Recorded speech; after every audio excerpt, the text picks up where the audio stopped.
And in the Impact segment tonight, President Obama traveling to West Virginia yesterday, saying this. Rather than spending billions of dollars, taxpayer dollars, on long prison sentences for nonviolent drug offenders, we could save money and get better outcomes by getting treatment to those who need it.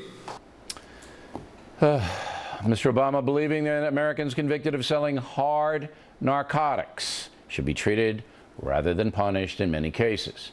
And that philosophy has now led directly to the murder of 33-year-old Randolph Holder, a New York City police officer. On Tuesday, Officer Holder was shot dead by 30-year-old Tyrone Howard, who has been arrested 28 times. He's a dope pusher. But two New York City judges recently sentenced him to rehab instead of prison, despite a prosecutor presenting evidence that Howard was dangerous. Now we have another dead cop because of this insane view, again endorsed by President Obama, that people involved in drug trafficking are nonviolent. With us here in New York City, Eboni Williams, Monica Crowley, both are Fox News analysts. And Monica, you say? Well, taking a look at this, drug addiction is a serious and growing problem in this country. And what the president's talking about actually does have some bipartisan support in terms of trying to move people away from, the criminal justice system and into treatment. However, this case that just happened in New York City is a complete outrage. This guy was a career criminal.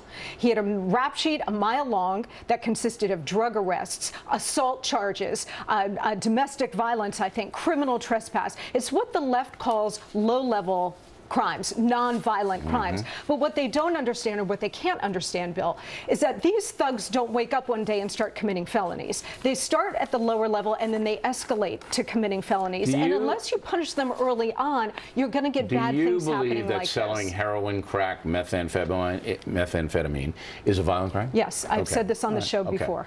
Eboni, you say? I say this was my profession for many years, Bill. You know that I was a criminal defense lawyer. I participated and encouraged qualified clients to enter diversion programs, and I stood beside many of them as they graduated successfully. Now, selling, trafficking, you're right, those are crimes. But being an addict, we don't penalize that in this country. But it is, though, because that was the argument that his defense counsel made, Bill. But that's not what his rap sheet said. But he has no, what we call in the law, violent crimes. Nothing that used a weapon, nothing that would be he was a member considered of a violent crime. He was a member, and this was brought out in trial, all right? The judge knew this. Member of a drug gang in a housing project. Drug gang housing project. Okay, everyone knows, including you, that if you're a member of a drug gang in a housing project, you carry a gun, all right? Because that's how you do business. You cannot be unarmed. You are in a violent society, and you know it.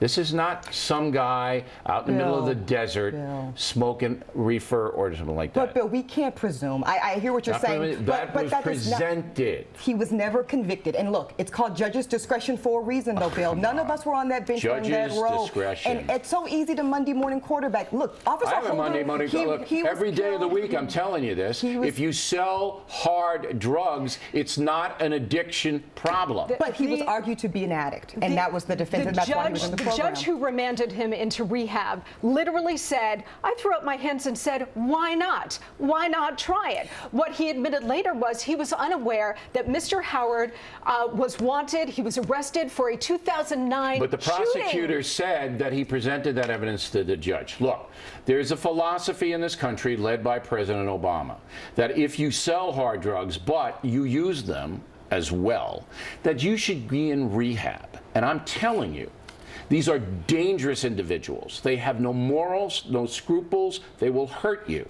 And we have a dead cop.